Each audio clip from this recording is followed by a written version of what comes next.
여러분, 절대 자기 전에 이것 하지 마세요. 밤새 화장실 왔다 갔다 하다가 결국 심장까지 망가집니다. 서울대병원 심혈관센터가 15년간 추적 연구한 결과입니다. 밤에 2번 이상 깨서 화장하신 분 심장병 위험이 2배 높았습니다. 10명 중 7명이 그랬습니다. 그런데 더 충격적인 사실이 있습니다. 이 문제 나이 때문이 아닙니다. 잠들기 전에 무심코 하시는 한 가지 습관 때문입니다. 오늘 그 습관이 무엇인지, 그리고 어떻게 바꾸면 되는지 끝까지 알려드리겠습니다. 여러분도 혹시 이런 경험 있으시죠? 밤에 1번 깨시나요? 2번 깨시나요? 아니면 3번 이상 깨시나요? 2번 있으시라면 지금부터 집중해서 들어주세요. 이미 몸이 위험 신호를 보내고 있는 겁니다. 많은 분들이 이렇게 말씀하십니다. 나이 들면 원래 그런 거 아니야. 60 넘으면 다 그렇지. 참고 살아야지. 저도 처음에는 그렇게 생각했습니다. 하지만 제가 노인의학 전문의로서 거의 30년간 연구하고 진료하면서 알게 된 사실은 완전히 달랐습니다. 밤중 소변, 단순히 방광 문제가 아닙니다. 우리 몸 전체가 보내는 위험 신호입니다. 심장, 뇌, 심지어 낙상까지 이 모든 것과 연결되어 있습니다. 그리고 다행히도 해결 방법이 있습니다. 비싼 약도 아니고 수술도 아니고 병원 치료도 아닙니다. 잠들기 전 딱 1스푼, 집에 있는 것으로 충분합니다. 돈 1푼 안 듭니다. 이것 하나로 많은 어르신들이 밤을 되찾으셨습니다. 오늘 제가 알려드릴 내용은 크게 7가지입니다. 첫째, 왜 60 이후에 밤 소변이 늘어나는지 진짜 원인을 알려드리겠습니다. 둘째, 방광이 왜 점점 예민해지는지 설명드리겠습니다. 셋째, 밤마다 깨는 것이 심장과 뇌에 어떤 위험을 주는지 말씀드리겠습니다. 넷째, 지금까지 잘못 알고 계셨던 상식 5가지를 바로잡아 드리겠습니다. 다섯째, 잠들기 전 1스푼이 어떻게 작용하는지 과학적으로 알려드리겠습니다. 여섯째, 오늘부터 바로 실천할 수 있는 구체적인 방법을 알려드리겠습니다. 일곱째, 효과를 배로 높여주는 저녁 습관까지 말씀드리겠습니다. 이 영상 끝까지 보시면 오늘 밤부터 달라지실 수 있습니다. 저는 대한노인의학회 정회원이자 서울의 한 대학병원에서 30년 가까이 어르신들의 건강을 돌봐온 전문의입니다. 진료실에서 수많은 어르신들을 만나면서 이건 나이 탓이야 하고 포기하시는 모습을 정말 많이 봤습니다. 하지만 그분들 중 상당수가 이 방법을 알고 나서 밤이 달라졌다고 말씀해 주셨습니다. 오늘 저도 과장 없이 하지만 진심을 담아 말씀드리겠습니다. 영상을 시작하기 전에 질문 하나 드리겠습니다. 지금 이 영상을 어디에서 보고 계신가요? 침대에서 보고 계신가요? 거실 소파에서 보고 계신가요? 그리고 지금 시간은 몇 시인가요? 댓글로 한 줄만 남겨주세요. 화면 너머에 계신 여러분을 저는 숫자가 아니라 한 분 한 분의 어르신으로 생각하고 있습니다. 자, 이제 첫 번째 이야기를 시작하겠습니다. 왜 60이 넘으면 밤에 자주 깨게 되는지입니다. 여러분, 혹시 이런 생각해 보신 적 있으세요? 젊었을 때는 밤새 푹 잤는데 언제부터 이렇게 됐지? 많은 분들이 방광이 약해졌기 때문이라고 생각하십니다. 친구분들한테 물어봐도 다 그렇다고 하시니까요. 모임에 가면 화장실 이야기가 빠지지 않으시죠? 나 요즘 밤에 3번은 깨. 나도 그래. 원래 그런 거 아니야? 저도 이런 대화를 정말 많이 들었습니다. 하지만 이것은 정확하지 않은 상식입니다. 그런데 사실 진짜 원인은 완전히 다른 곳에 있습니다. 바로 호르몬입니다. 우리 몸에는 항이뇨 호르몬이라는 것이 있습니다. 이름이 어려우시죠? 쉽게 설명드리겠습니다. 이 호르몬은 밤이 되면 신장에게 이런 명령을 내립니다. 이제 밤이니까 소변 생산을 줄여라. 몸을 쉬게 해라. 공장에 비유해 보겠습니다. 신장은 우리 몸의 정수 공장입니다. 하루 종일 혈액을 걸러서 노폐물을 소변으로 만들어냅니다. 매일 약 180리터의 혈액을 걸러냅니다. 정말 쉬지 않고 일하는 공장입니다. 젊었을 때는 어떨까요? 밤이 되면 공장장이 야간 근무자들에게 지시합니다. 오늘은 생산량을 줄여라. 밤에는 쉬어도 된다. 그래서 같은 양의 물을 마셔도 밤에는 소변이 거의 만들어지지 않습니다. 한번 잠들면 아침까지 푹 잘 수 있었던 이유가 바로 여기에 있습니다. 여러분도 젊었을 때는 그러셨죠? 한 번 누우면 아침까지 깨지 않을 겁니다. 그런데 나이가 들면 어떻게 될까요? 공장장의 목소리가 작아집니다. 야간 근무자들에게 지시가 제대로 전달되지 않습니다. 그래서 밤에도 나처럼 열심히 소변을 만들어내는 겁니다. 대한노인의학회 자료에 따르면 60세 이후부터 이 호르몬의 야간 분비량이 눈에 띄게 감소하기 시작합니다. 구체적인 숫자를 말씀드리겠습니다. 30대의 야간 호르몬 분비량을 100이라고 하면 60대는 약 60으로 줄어듭니다. 40%가 감소하는 겁니다. 70대가 되면 45 정도까지 떨어집니다. 절반 이하입니다. 질병관리청 통계를 보면 65세 이상 어르신 중 밤에 2번 이상 화장실에 가시는 분이 약 68%입니다. 10명 중 7명입니다. 그런데 이분들 대부분은 어떻게 하시나요? 나이 들면 다 그렇지. 원래 그런 거야.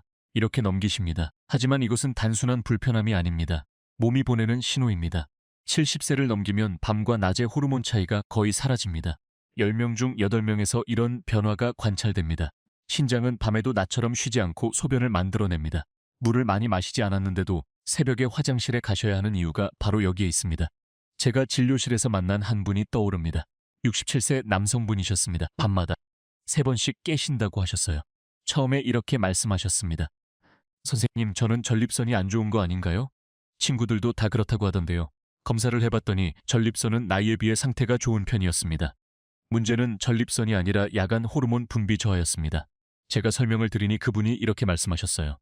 아, 그러면 방광이 잘못된 게 아니라 몸의 시계가 고장난 거군요. 정확하게 이해하셨습니다. 오래된 시계를 생각해 보세요. 새 시계는 정확한 시간을 알려줍니다. 아침 7시면 7시, 밤 10시면 10시. 하지만 오래된 시계는 어떤가요? 5분씩 느려지기도 하고 10분씩 빨라지기도 합니다. 정확한 시간을 알 수 없게 됩니다. 우리 몸의 생체 시계도 마찬가지입니다. 나이가 들면 밤인지 낮인지 헷갈리기 시작합니다. 여러분, 이 이야기를 들으시면서 혹시 이런 생각 드시나요? 아, 내가 이상한 게 아니었구나. 몸이 원래 그렇게 변하는 거구나. 맞습니다. 여러분 잘못이 아닙니다. 의지가 약한 것도 아닙니다. 몸의 리듬이 바뀐 것뿐입니다. 그런데 문제는 이 변화가 소리 없이 진행된다는 점입니다. 통증도 없고 특별한 경고 신호도 없습니다. 그저 어느 날부터 잠이 얕아지고 새벽에 눈이 떠지고 다시 잠들기가 어려워집니다. 이때 많은 분들이 어떻게 하시나요? 나이가 들면 다 그렇지. 참고 살아야지. 이렇게 넘기십니다. 하지만 그렇게 지나친 밤들이 쌓이면 몸은 점점 더 밤을 휴식 시간이 아닌 활동 시간으로 착각하게 됩니다. 그리고 그 오해가 바로 야간뇨를 고착시키는 출발점이 됩니다. 제가 기억하는 또 한 분이 계십니다. 72세 여성분이셨는데 남편분이 밤에 자주 깨시는 것 때문에 함께 오셨습니다. 아내분이 이렇게 말씀하셨어요. 선생님, 남편이 밤에 서너 번씩 깨니까 저도 잠을 못 자요. 부부가 같이 힘들어요. 남편분은 미안해하셨습니다. 옆에서 고개를 숙이고 계셨어요. 하지만 검사 결과를 보니 방광이나 전립선에 큰 문제가 없었습니다. 호르몬 변화와 생활 습관이 원인이었습니다. 3주 정도 제가 알려드린 방법을 실천하신 후에 다시 오셨는데 아내분이 활짝 웃으시면서 말씀하셨어요. 선생님, 이제 저도 잠을 자요. 남편도 한두 번밖에 안 깨요. 그 모습을 보면서 저는 생각했습니다. 밤 소변은 한 사람만의 문제가 아니구나. 가족 전체의 삶의 질과 연결되어 있구나. 여러분, 가정은 어떠세요? 배우자분이나 가족분이 여러분 때문에 함께 잠을 못 주무시고 계신 건 아닌가요? 이것이 첫 번째 원인입니다. 호르몬 변화입니다. 기억하세요? 방광이 약해진 것이 아닙니다. 몸의 시계가 흐려진 겁니다. 자, 지금까지 첫 번째 원인을 말씀드렸습니다. 호르몬 변화, 기억하시죠? 이제 두 번째 원인으로 넘어가겠습니다. 호르몬 변화 위에 또 하나의 문제가 겹쳐집니다. 바로 방광이 예민해지는 현상입니다. 많은 분들이 이상하게 생각하시는 부분이 있습니다. 화장실에 다녀와도 조금밖에 안 나왔어요. 그런데 왜 이렇게 자주 마려운 건지 모르겠어요. 이런 경험 있으시죠? 이 말씀 속에 핵심이 있습니다. 문제는 양이 아닙니다. 신호입니다. 국내 비뇨의학과 연구에 따르면 젊은 성인의 방광은 약 300ml가 차야 강한 신호를 보냅니다. 종이컵으로 거의 2컵 정도입니다. 그런데 65세 이후에는 어떨까요? 120에서 150ml만 차도 뇌로 긴급 신호를 보냅니다. 반컵도 안 되는 양입니다. 대한배뇨학회학회 연구에 따르면 65세 이상 어르신 중 72%가 이런 방광 과민 증상을 보입니다. 10명 중 7명입니다. 왜 이런 일이 생길까요? 방광벽에 있는 신경 말단이 노화와 함께 더 예민해지기 때문입니다. 오래된 화재 경보기에 비유해 보겠습니다. 새 경보기는 어떤가요? 진짜 불이 났을 때만 울립니다. 연기가 자욱해지고 온도가 확 올라갈 때 울립니다. 하지만 오래된 경보기는 다릅니다. 토스트 조금 태운 것만으로도 난리가 납니다. 요리하다가 연기 조금 났는데 경보기가 울어서 당황하신 적 있으시죠? 방광도 마찬가지입니다. 젊었을 때는 꽉 찰 때만 신호를 보냈습니다. 하지만 나이 들면 조금만 차도 난리를 칩니다. 뇌는 이 신호를 받으면 어떻게 할까요? 진짜 가득 찼구나. 일어나야겠다. 이렇게 몸을 깨웁니다. 그래서 화장실에 다녀와도 왜 이것밖에 안 나왔지 하는 느낌이 드는 겁니다. 서울의 한 대학병원에서 진행된 연구 결과가 있습니다. 밤에 3번 이상 화장실에 가시는 65세 이상 어르신 중 62%가 방광 용량은 정상이었습니다. 방광이 작아진 것이 아니었습니다. 신호가 너무 빨리 울린 것입니다. 제가 기억하는 71세 남성 환자분이 계십니다. 이분은 밤마다 2-3번씩 깨시는데 소변량은 늘 적었습니다. 검사해보니 전립선도 괜찮고 방광도 특별한 이상이 없었습니다. 처음에 이렇게 말씀하셨어요. 내가 너무 예민한가 봐요. 성격이 원래 좀 급해서 그런가? 저는 그분께 이렇게 설명드렸습니다. 어르신 방광이 약해진 게 아닙니다. 경보장치가 너무 빨리 울리고 있는 겁니다. 어르신 성격 문제가 아닙니다. 이 설명을 듣고 나서 그분의 표정이 조금 편안해지셨습니다. 문제를 이해하는 것만으로도 마음이 놓이시는 거죠. 여러분은 어떠세요? 화장실에 가셔도 양이 많으신 편인가요? 적으신 편인가요? 적은 편이시라면 방광신호 과민이 원인일 수 있습니다. 그런데 여기서 중요한 점 하나 짚고 넘어가겠습니다. 많은 분들이 잠자리에 들기 전 혹시 몰라서 미리 화장실에 다녀오시는 습관이 있습니다. 마렵지 않아도 일단 가보자 하시는 거죠. 현명한 행동처럼 보입니다. 하지만 사실 이것이 방광을 더 예민하게 훈련시킬 수 있습니다. 대한배뇨학회 자료에서도 반복적인 사전 배뇨가 방광 용적을 줄이는 데 영향을 줄 수 있다고 설명하고 있습니다. 방광은 기억하는 기관입니다. 자주 조금만 차도 비우면 그 상태를 정상으로 학습합니다. 아이 키우시는 것에 비유해 보겠습니다. 손주를 키우실 때 생각해 보세요. 아이가 조금만 보채도 바로 달래주면 어떻게 되나요? 아이는 조금만 불편해도 울게 됩니다. 어느 정도 참는 것을 배워야 합니다. 방광도 마찬가지입니다. 이해가 되시나요? 호르몬 변화에 방광 예민화가 겹치면 악순환이 시작됩니다.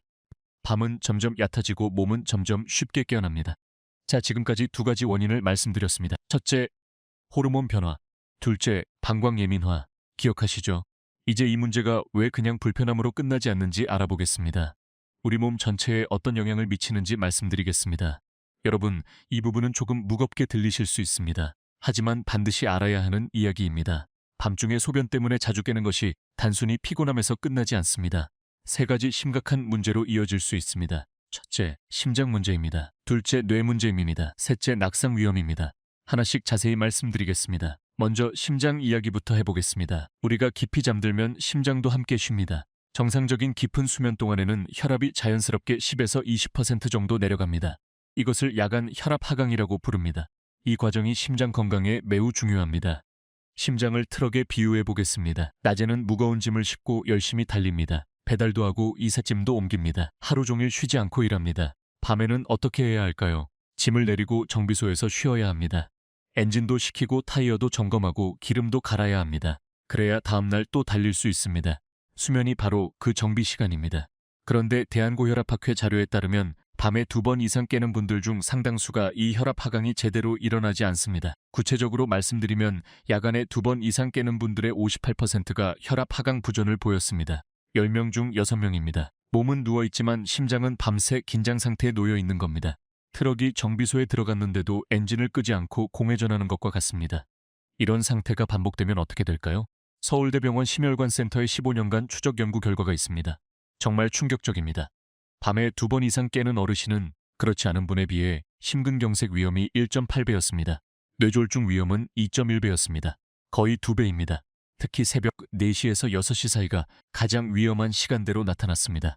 왜 새벽이 위험할까요? 이 시간에 우리 몸은 혈압을 서서히 높여 깨어날 준비를 합니다. 일어날 준비를 하는 거죠. 그런데 밤새 제대로 쉬지 못한 심장과 혈관은 이 변화를 감당하기 어렵습니다. 그래서 심장마비나 뇌졸중이 이 시간대에 가장 많이 발생하는 겁니다.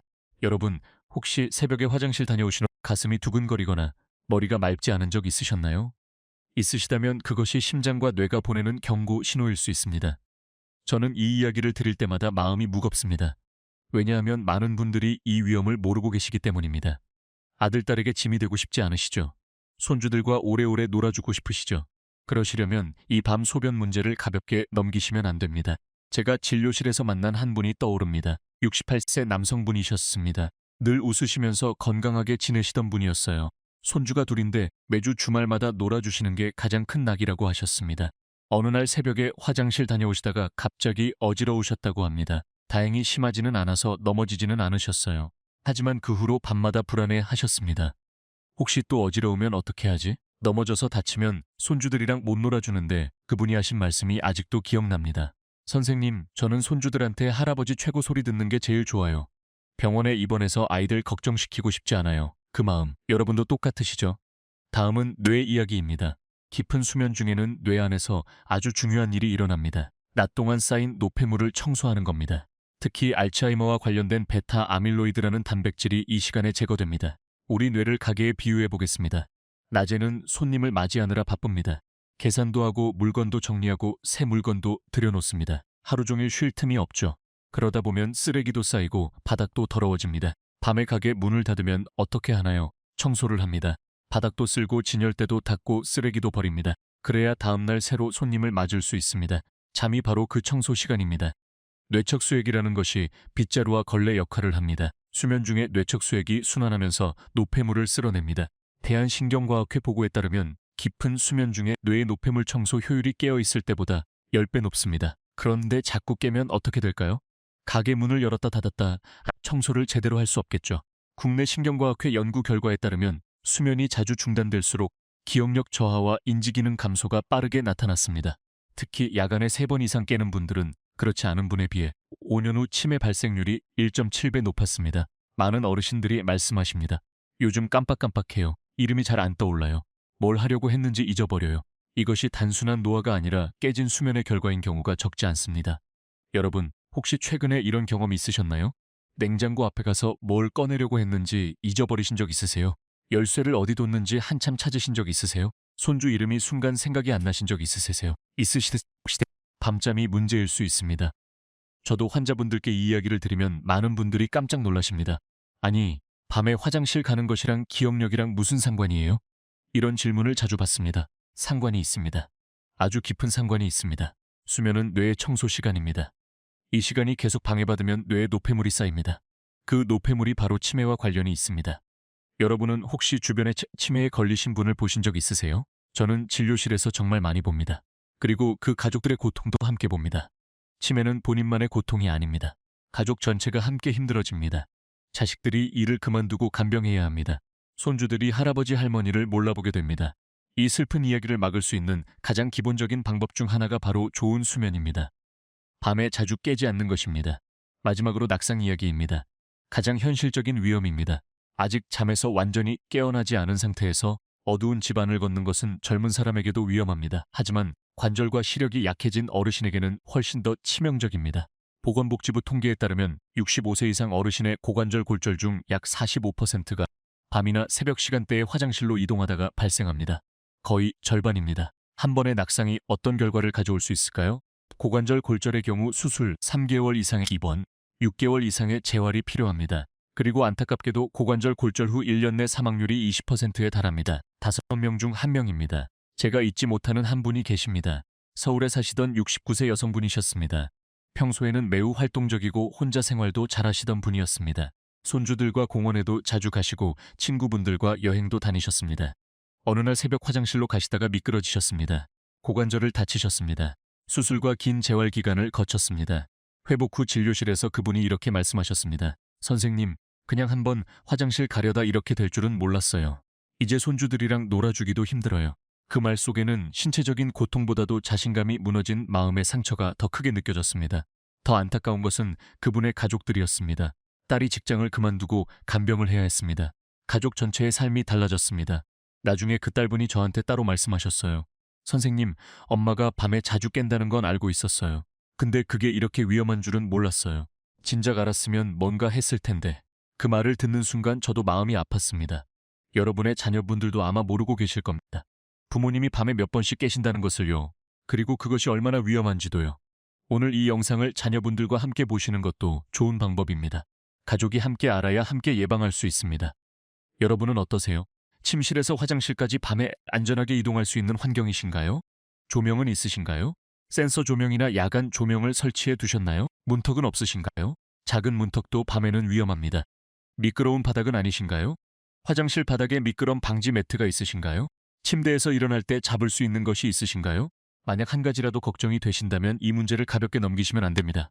자, 지금까지 3가지 위험을 말씀드렸습니다. 첫째, 심장 문제. 밤에 2번 이상 깨면 심장병 위험 2배. 둘째, 뇌 문제. 수면 중단 시 치매 위험 1.7배. 셋째, 낙상 위험. 고관절 골절의 45%가 야간 화장실 이동 중 발생. 기억하시죠? 그래서 저는 항상 강조합니다. 밤중 소변은 불편함의 문제가 아닙니다. 위험의 문제입니다. 다행히도 이 악순환을 부드럽게 끊어낼 방법이 있습니다. 몸을 억지로 누르는 방식이 아니라 밤에 쉬어도 된다는 신호를 다시 보내주는 방법입니다. 하지만 방법을 알려드리기 전에 먼저 여러분이 잘못 알고 계실 수 있는 상식들을 바로잡아 드리겠습니다. 이것을 모르시면 아무리 좋은 방법도 효과가 없습니다. 지금부터 말씀드릴 내용은 많은 분들이 깜짝 놀라실 수 있습니다. 지금까지 알고 계셨던 것과 완전히 다르기 때문입니다. 잘못된 상식 5가지를 말씀드리겠습니다. 첫째, 저녁에 물을 안 마시면 된다는 상식입니다. 많은 분들이 밤에 화장실 가기 싫어서 저녁 6시 이후로 물을 거의 안 드십니다. 현명한 방법처럼 보이죠? 하지만 이것은 오히려 역효과를 냅니다. 왜 그럴까요? 수분이 부족해지면 소변이 농축됩니다. 진한 소변은 방광벽을 자극합니다. 자극을 받은 방광은 더 예민해집니다. 더 자주 신호를 보냅니다.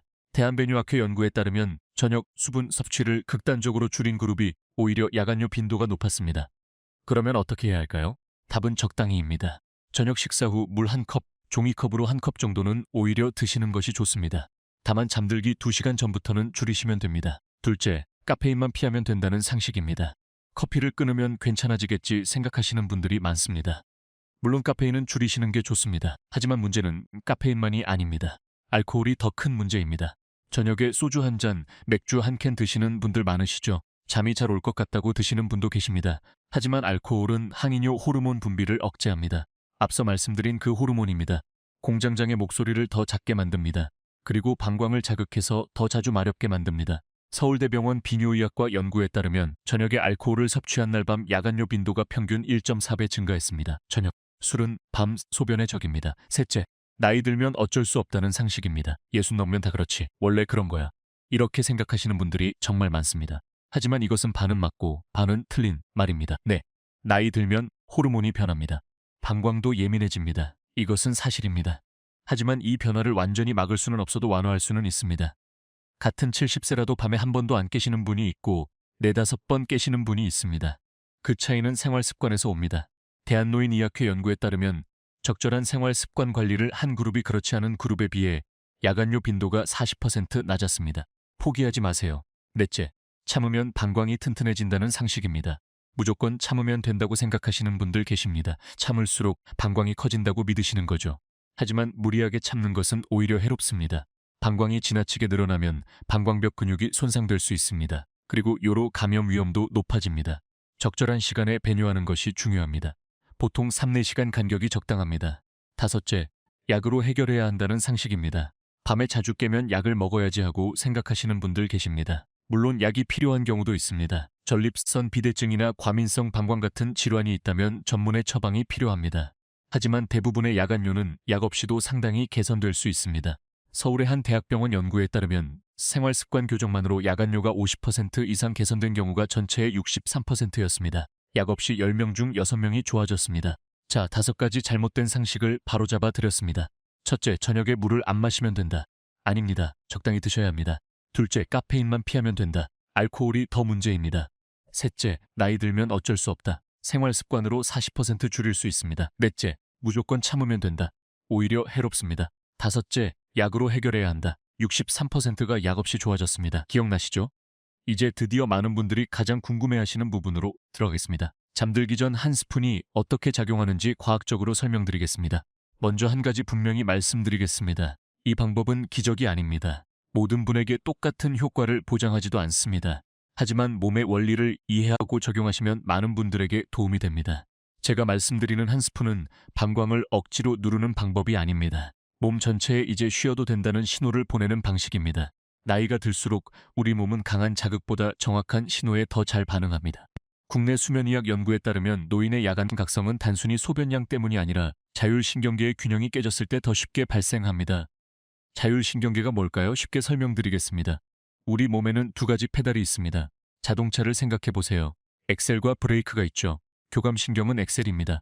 몸을 긴장시키고 움직이게 합니다. 낮에 활동할 때 작동합니다. 부교감신경은 브레이크입니다. 몸을 이완시키고 쉬게 합니다. 밤에 잠잘 때 작동합니다. 젊었을 때는 낮에는 엑셀, 밤에는 브레이크. 이 전환이 깔끔하게 이루어집니다. 하지만 나이 들면 어떻게 될까요?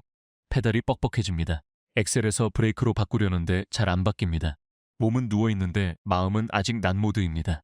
이때 방광의 작은 신호도 크게 증폭되어 뇌를 깨웁니다. 제가 말씀드리는 한 스푼은 바로 이 전환을 부드럽게 돕는 역할을 합니다. 여러분, 지금까지 설명을 들으시면서 어떠셨어요? 아, 그래서 밤에 자꾸 깨는 거구나. 몸의 스위치가 안 바뀌는 거구나. 이해가 되셨죠?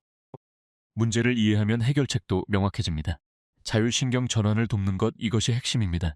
그래서 저는 수면제를 권하지 않습니다. 수면제는 뇌를 강제로 끄는 것입니다. 자연스러운 전환이 아닙니다. 그리고 노인분들에게는 부작용도 많습니다. 낙상 위험이 오히려 높아질 수 있습니다. 대한수면학회에서도 고령자에게 수면제 장기 복용은 권하지 않습니다. 저는 몸의 자연스러운 리듬을 회복시키는 방법을 권합니다.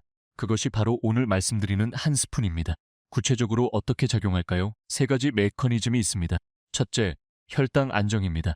잠자는 동안 혈당이 급격히 떨어지면 우리 몸은 스트레스 호르몬을 분비합니다. 코티솔이라는 호르몬입니다. 이 호르몬이 분비되면 몸이 각성 상태로 바뀝니다. 그리고 방광 자극도 함께 증가합니다. 서울의 한 대학병원에서 진행된 연구에서 잠들기 전 혈당 변동이 큰 노인일수록 야간뇨 빈도가 높았습니다.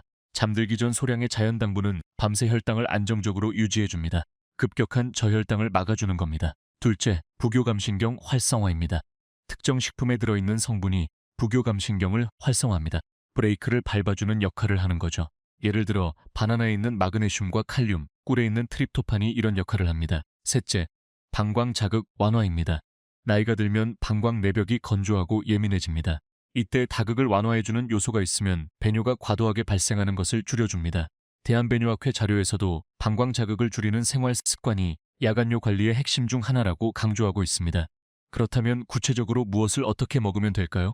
세 가지 방법을 알려드리겠습니다. 하나만 선택하셔서 하시면 됩니다. 첫 번째 방법, 꿀 한 스푼입니다. 천연꿀을 작은 숟가락으로 한 스푼, 약 5ml 정도입니다. 물에 타지 마시고 그냥 그대로 드세요. 꿀에는 포도당과 과당이 들어있어서 밤새 혈당을 안정시켜줍니다. 그리고 트립토판이라는 아미노산이 멜라토닌 생성을 도와 수면의 질을 높여줍니다. 주의할 점이 있습니다. 당뇨가 있으신 분은 주치의와 먼저 상담하세요. 혈당 조절이 안정적이지 않은 분에게는 권하지 않습니다. 두 번째 방법, 바나나 반개입니다. 바나나에는 마그네슘과 칼륨이 풍부합니다. 이 두 가지 미네랄이 근육을 이완시키고 신경을 안정시킵니다. 방광 근육도 포함해서요. 바나나는 소화가 잘 되어서 밤에 위장에 부담을 주지 않습니다. 당지수도 중간 정도라서 혈당을 급격히 올리지 않습니다. 너무 익은 바나나보다는 약간 노란색 끝부분이 살짝 초록색인 바나나가 좋습니다. 당지수가 더 낮기 때문입니다. 세 번째 방법, 아몬드 치발입니다. 아몬드에는 마그네슘이 풍부합니다. 한 줌에 하루 필요량의 약 20%가 들어있습니다. 마그네슘은 근육 이완과 신경 안정에 필수적입니다. 그리고 건강한 지방과 단백질이 들어있어서 밤새 혈당을 천천히 유지해줍니다. 소금이나 설탕이 첨가되지 않은 자연 상태의 아몬드를 드세요. 여러분은 어떤 방법이 끌리시나요? 꿀은 달콤한 것 좋아하시는 분께, 바나나는 과일 좋아하시는 분께, 아몬드는 견과류 좋아하시는 분께 기호에 맞게 선택하시면 됩니다. 효과는 비슷합니다. 한 가지 더 말씀드리겠습니다. 이 세 가지를 섞어서 드시면 안 됩니다. 하나만 선택하세요. 왜냐하면 양이 중요하기 때문입니다. 세 가지를 다 드시면 양이 너무 많아집니다. 그러면 오히려 소화기관을 자극해서 밤에 깨실 수 있습니다. 심플하게 하나만 선택하세요. 그리고 꾸준히 하세요. 여러분은 어떤 것을 선택하시겠어요? 지금 당장 댓글로 써보세요. 꿀이요, 바나나요, 아몬드요. 이렇게 써주시면 됩니다. 다른 분들이 뭘 선택하셨는지도 보실 수 있습니다. 제가 진료실에서 가장 많이 추천하는 것은 꿀입니다. 왜냐하면 양을 조절하기 가장 쉽기 때문입니다. 작은 숟가락 하나 정확하게 한 스푼만 드시면 됩니다. 바나나는 반개라고 말씀드렸지만 바나나 크기가 다르잖아요. 아몬드도 오시랄이라고 했지만 개수 세기가 번거로우실 수 있습니다. 꿀은 숟가락 하나면 됩니다. 간단합니다. 물론 당뇨가 있으신 분은 아몬드를 추천드립니다. 아몬드는 혈당에 거의 영향을 주지 않기 때문입니다. 자, 이제 가장 중요한 부분입니다. 어떻게 실천해야 하는지 구체적으로 알려드리겠습니다. 6가지만 기억하세요. 첫째, 시간입니다. 잠들기 30분에서 40분 전에 드세요. 너무 이르면 효과가 분산되고 너무 늦으면 몸이 신호를 받아들이기 전에 잠자리에 들게 됩니다. 국내 수면의학 연구에서도 이 시간대가 자율신경 전환이 가장 자연스럽게 일어나는 구간이라고 설명하고 있습니다. 둘째, 양입니다. 한 스푼 이상 드시면 안 됩니다. 너무 많으면 오히려 소화기관을 자극해서 밤에 몸을 깨울 수 있습니다. 정확한 양이 중요합니다. 셋째, 물입니다. 가능하면 물과 함께 드시지 마세요. 물이 들어가면 위와 장이 다시 움직이기 시작합니다. 그 신호가 신장과 방광으로도 전달됩니다. 오히려 밤중 소변 신호가 활성화될 수 있습니다. 대한수면학회에서도 잠들기 전 수분 섭취를 최소화하는 것이 야간 각성을 줄이는 데 도움이 된다고 설명하고 있습니다. 넷째, 일관성입니다. 하루 이틀로 효과를 기대하시면 안 됩니다. 최소 7일에서 14일 정도 꾸준히 하셔야 합니다. 국내 노인 수면 패턴 연구에서도 새로운 야간 습관이 자리 잡기까지 약 2주 정도 걸린다고 보고하고 있습니다. 중간에 한번 깼다고 해서 실망하지 마세요. 목표는 완전히 안 깨는 것이 아닙니다. 덜 깨고 다시 잠들기 쉬운 상태로 가는 것입니다. 다섯째, 기록입니다. 밤에 몇 번 깨셨는지 간단히 메모해 두세요. 달력의 숫자만 적어도 됩니다. 일주일 후, 2주 후에 비교해 보시면 변화를 느끼실 수 있습니다. 여섯째, 예외 상황입니다. 당뇨가 있으시면 반드시 주치의와 상담하세요. 갑작스러운 체중 감소, 혈뇨, 배뇨 시 통증이 있으시면 반드시 비뇨의학과 진료를 받으셔야 합니다. 이 방법은 치료를 대신한 것이 아닙니다. 자, 6가지 기억하시죠?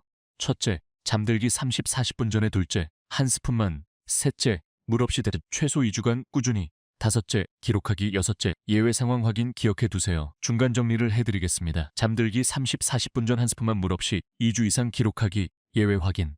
6가지 기억하시죠? 어려운 것 하나도 없습니다. 오늘 밤부터 시작하실 수 있습니다. 집에 꿀이나 바나나, 아몬드 하나쯤은 있으시잖아요. 제가 진료했던 73세 남성 환자분이 떠오릅니다. 이분은 오랫동안 밤에 3번씩 깨는 것이 당연하다고 생각하며 지내셨습니다. 특별한 약을 쓰고 싶어 하지도 않으셨고 그저 조금만 덜 깨면 좋겠다고 하셨습니다. 이 방법을 2주 정도 실천하셨습니다. 다시 진료실에 오셨을 때 이렇게 말씀하셨어요. 선생님, 아직 한 번은 깨지만 예전처럼 불안하지가 않습니다. 저는 이 말이 매우 중요하다고 느꼈습니다. 몸이 밤을 다시 신뢰하기 시작했다는 신호이기 때문입니다. 그리고 한 달 후에 다시 오셨을 때는 이렇게 말씀하셨습니다. 선생님, 이제 한 번만 깨요. 가끔은 한 번도 안 깰 때도 있어요. 아내가 좋아해요. 같이 푹 잘 수 있으니까. 그분의 표정이 정말 밝아지셨던 것이 기억납니다. 이 방법은 기적이 아닙니다. 마법의 약도 아닙니다. 하지만 나이가 들며 흐트러진 생체 리듬을 아주 작은 신호로 다시 정렬해주는 과정입니다. 여러분도 하실 수 있습니다. 어렵지 않습니다. 오늘 밤부터 시작하세요. 자, 지금까지 잠들기 전 한 스푼의 원리와 방법을 알려드렸습니다. 기억하시죠? 꿀, 바나나, 아몬드 중 하나. 잠들기 30, 40분 전 물 없이 2주 이상 꾸준히. 이제 마지막으로 이 효과를 배로 높여주는 저녁 습관들을 알려드리겠습니다. 이것까지 함께 하시면 효과가 훨씬 좋아집니다. 저는 늘 말씀드립니다. 몸은 단 하나의 행동보다 저녁 전체의 분위기를 기억한다고요. 같은 한 스푼이라도 어떤 저녁을 보내셨느냐에 따라 효과가 완전히 달라집니다. 5가지 저녁 습관을 알려드리겠습니다. 첫째, 저녁 식사 시간입니다. 가능하다면 저녁 식사는 오후 6시 반에서 7시 이전에 마치세요. 왜 그럴까요? 해가 지고 나면 소화 기능과 신진대사가 자연스럽게 속도를 늦춥니다. 이때 음식을 늦게 섭취하면 몸은 쉬어야 할 시간에 계속 일을 하게 됩니다. 그 여파가 방광 자극으로 이어질 수 있습니다. 국내 노인 영양 연구에 따르면 저녁을 8시 이후에 드신 분들이 7시 이전에 드신 분들보다 야간뇨 빈도가 1.3배 높았습니다. 작은 변화입니다. 하지만 밤이 훨씬 조용해졌다고 말하는 분들이 많습니다. 제가 기억하는 70대 초반 남성분이 계십니다. 처음 오셨을 때 저녁 8시 반에 드신다고 하셨어요. 일 끝나고 집에 오시면 그 시간이 된다고요. 제가 저녁 식사 시간을 당기시라고 말씀드렸더니 처음에는 힘들다고 하셨어요. 하지만 3주 정도 7시 전에 드시도록 노력하셨더니 밤에 깨는 횟수가 줄었다고 하셨습니다. 이제는 아예 6시 반에 드신다고 하세요. 습관이 바뀌니까 오히려 편하다고요. 이런 작은 변화가 모여서 밤을 바꿉니다. 둘째, 저녁 이후 음료입니다. 많은 어르신들이 따뜻한 우유나 차 한 잔을 편안함의 상징처럼 생각하십니다. 하지만 밤 시간대에는 그 한 잔이 생각보다 큰 자극이 됩니다. 액체가 들어가면 몸은 다시 처리 모드로 들어갑니다. 신장과 방광도 함께 움직이기 시작합니다. 잠들기 2시간 전부터는 음료 섭취를 최소화하세요. 위로가 필요하시다면 음료 대신 따뜻한 조명 아래에서 가볍게 몸을 이완시키는 것이 더 좋습니다. 셋째, 잠자는 자세입니다. 왼쪽으로 누워서 무릎 사이에 작은 베개를 끼는 자세가 좋습니다. 왜 그럴까요? 이 자세는 복부 압력을 줄이고 혈액순환을 도와 밤 동안 몸이 안정되기 쉬운 환경을 만들어줍니다. 방광에 가해지는 압력도 줄어듭니다. 국내 재활의학 자료에서도 이 자세가 소화와 야간 불편감을 완화하는 데 도움이 된다고 설명하고 있습니다. 넷째, 취침 전 화장실 습관입니다. 앞서 말씀드렸죠. 마렵지 않은데 혹시 몰라서 미리 가는 것은 방광을 예민하게 훈련시킬 수 있습니다. 몸을 믿는 연습이 필요합니다. 진짜 신호가 왔을 때 반응하겠다는 믿음입니다. 처음에는 불안하실 수 있습니다. 하지만 이 신뢰가 쌓일수록 밤은 점점 더 길어집니다. 이것은 마음의 훈련이기도 합니다. 몸을 믿는 연습. 저는 환자분들께 이렇게 말씀드립니다. 방광은 여러분을 배신하지 않습니다. 진짜 신호가 오면 알려줍니다. 미리 걱정하지 않아도 됩니다. 여러분은 밤에 몇 번 화장실에 가시나요? 1번, 2번, 3번 이상? 지금 댓글로 숫자만 써주세요. 다른 분들과 비교해보시면 용기가 생기실 겁니다. 5째, 조명과 전자기기입니다. 잠들기 1시간 전부터는 밝은 조명을 피하세요. TV나 스마트폰의 푸른빛은 멜라토닌 분비를 억제합니다. 멜라토닌은 수면 호르몬입니다. 따뜻한 조명 아래에서 책을 읽거나 조용히 호흡을 고르는 것이 좋습니다. 자, 5가지 저녁 습관입니다. 기억하시죠? 첫째, 저녁 식사는 7시 이전에. 둘째, 잠들기 2시간 전부터 음료 줄이기. 셋째, 왼쪽으로 누워서 무릎 사이에 베개. 넷째, 마렵지 않으면 화장실 가지 않기. 다섯째, 잠들기 1시간 전부터 밝은 빛. 이렇게 저녁의 흐름이 바뀌면 한 스푼은 더 이상 단독 행동이 아니라 편안한 밤으로 들어가는 문이 됩니다. 추가로 낮 시간에 도움이 되는 습관 4가지도 알려드리겠습니다. 이것까지 함께 하시면 효과가 더욱 좋아집니다. 첫째, 아침 햇빛입니다. 아침에 일어나서 20, 30분 정도 햇빛을 쐬세요. 창가에 앉아 계셔도 좋고 가벼운 산책을 하셔도 좋습니다. 왜 햇빛이 중요할까요? 햇빛은 우리 몸의 시계를 리셋해줍니다. 아침에 햇빛을 쐬면 뇌에 지금은 낮이다라는 신호가 전달됩니다. 그러면 밤에는 자동으로 지금은 밤이다라는 신호가 더 선명해집니다. 아까 말씀드렸죠. 나이 들면 낮과 밤의 구분이 흐려진다고요. 햇빛이 그 구분을 다시 선명하게 만들어줍니다. 국내 수면의학 연구에서도 아침 햇빛 노출이 야간 멜라토닌 분비를 30% 이상 증가시킨다고 보고하고 있습니다. 실내에만 계시면 안 됩니다. 꼭 밖에 나가시거나 최소한 창가에서 햇빛을 받으세요. 유리창을 통해서도 효과가 있습니다. 둘째, 낮 시간 수분 섭취입니다. 하루에 필요한 물은 낮에 충분히 드세요. 아침과 점심 때 물을 잘 드시면 저녁에 굳이 많이 안 드셔도 됩니다. 오전에 하루 물의 60, 70%를 드시는 것이 좋습니다. 셋째, 가벼운 운동입니다. 하루 20, 30분 걷기 운동을 하세요. 격렬한 운동은 피하시고 땀이 살짝 나는 정도면 됩니다. 운동은 자율신경의 균형을 회복시켜줍니다. 낮에 적당히 활동하면 밤에 부교감 신경이 더 잘 활성화됩니다. 아까 자동차 비유 기억하시죠? 엑셀과 브레이크요. 낮에 엑셀을 적당히 밟아야 밤에 브레이크가 잘 듣습니다. 하루 종일 집에만 계시면 몸이 낮과 밤을 구분하기 어렵습니다. 그리고 운동은 방광 건강에도 도움이 됩니다. 대한비뇨의학회 자료에 따르면 규칙적인 걷기 운동을 하는 그룹이 그렇지 않은 그룹에 비해 야간뇨 빈도가 25% 낮았습니다. 특히 골반 바닥 근육을 강화하는 케겔 운동이 도움이 됩니다. 케겔 운동 아시죠? 소변을 참는 것처럼 아랫배에 힘을 주는 운동입니다. 하루에 3번, 한 번에 10회씩 하시면 됩니다. 언제 어디서나 하실 수 있습니다. 앉아 계실 때, TV 보실 때 언제든 가능합니다. 다만 저녁 6시 이후에 격렬한 운동은 피하세요. 몸이 각성 상태가 되어 잠들기 어려워질 수 있습니다. 넷째, 낮잠 조절입니다. 낮잠은 20분 이내로 제한하세요. 너무 오래 주무시면 밤 수면에 영향을 줍니다. 그리고 오후 3시 이후에는 낮잠을 피하세요. 왜 20분일까요? 낮잠이 20분을 넘어가면 깊은 수면에 빠지게 됩니다. 깊은 수면에서 깨면 오히려 더 피곤해집니다. 그리고 밤에 잠들기 어려워집니다. 20분 정도의 짧은 낮잠은 오히려 좋습니다. 피로 회복에 도움이 되고 밤 수면에 영향을 주지 않습니다. 알람을 맞춰두세요. 20분 후에 울리도록요. 그리고 누워서 주무시지 마시고 소파나 의자에 기대어 주무세요. 그래야 너무 깊이 잠들지 않습니다. 자, 이제 오늘 말씀드린 내용을 전체적으로 정리해드리겠습니다. 긴 영상이었지만 여기까지 함께 해주셔서 감사합니다. 오늘 우리는 7가지를 함께 살펴봤습니다. 첫째, 왜 나이 들면 밤에 자주 깨는지 알아봤습니다. 항이뇨 호르몬이 줄어들기 때문입니다. 몸의 시계가 흐려진 거죠. 둘째, 방광이 왜 예민해지는지 알아봤습니다. 경보기가 너무 빨리 울리는 겁니다. 셋째, 이것이 왜 위험한지 알아봤습니다. 심장병 위험 2배, 치매 위험 1.7배, 낙상 위험, 단순한 불편함이 아니었습니다. 넷째, 잘못된 상식 5가지를 바로잡았습니다. 저녁에 물 안 마시면 된다. 틀렸습니다. 나이 들면 어쩔 수 없다. 40% 줄일 수 있습니다. 다섯째, 잠들기 전 한 스푼이 어떻게 작용하는지 알아봤습니다. 혈당 안정, 부교감 신경 활성화, 방광 자극 완화 3가지 원리입니다. 여섯째, 구체적인 실천 방법을 알려드렸습니다. 잠들기 30, 40분 전 한 스푼만 물 없이 2주 이상 꾸준히. 일곱째, 효과를 높이는 저녁 습관을 알려드렸습니다. 저녁 식사 7시 이전 음료 줄이기, 왼쪽으로 눕기, 몸 밑기, 밝은 빛 피하기. 기억하시죠? 자, 이제 가장 중요한 것만 다시 한번 정리해드리겠습니다. 오늘 영상에서 딱 3가지만 기억하세요. 첫째, 밤에 자주 깨는 것은 나이 탓만이 아닙니다. 호르몬 변화와 방광 예민화가 원인입니다. 그리고 생활 습관으로 충분히 개선할 수 있습니다. 둘째, 잠들기 전 한 스푼 습관을 시작하세요. 꿀, 바나나, 아몬드 중 하나. 잠들기 30, 40분 전에 물 없이 2주 이상 꾸준히. 셋째, 저녁 전체의 흐름을 바꾸세요. 저녁 식사는 7시 이전에, 음료는 잠들기 2시간 전부터 줄이기, 조명은 1시간 전부터 어둡게. 이 3가지만 기억하시면 됩니다. 어렵지 않습니다. 오늘 밤부터 시작할 수 있습니다. 돈 한 푼 안 듭니다. 집에 있는 것으로 충분합니다. 중요한 것은 완벽한 밤이 아닙니다. 조금 더 편안한 밤입니다. 한 번 덜 깨고 다시 잠들기가 쉬워지고 아침에 일어났을 때 몸이 덜 무겁게 느껴지는 것. 그 작은 변화들이 쌓이면 삶의 리듬도 함께 달라지기 시작합니다. 우리 세대는 자식 키우느라 정작 건강은 뒤로 했습니다. 먹고 살기 바빠서 몸은 늘 뒷전이었죠. 이제 우리 차례입니다. 손주들과 오래오래 놀아주시려면, 가족들에게 짐이 안 되시려면 지금부터 밤을 챙기셔야 합니다. 예순 이후의 건강은 더 강한 자극이 아니라 더 지혜로운 돌봄에서 만들어집니다. 저는 진료실에서 매일 이것을 확인하고 있습니다. 여러분, 그동안 고생 많으셨습니다. 이제 스스로에게 조금 더 친절해지셔도 괜찮습니다. 이 영상의 내용은 일반적인 건강 정보를 바탕으로 한 것입니다.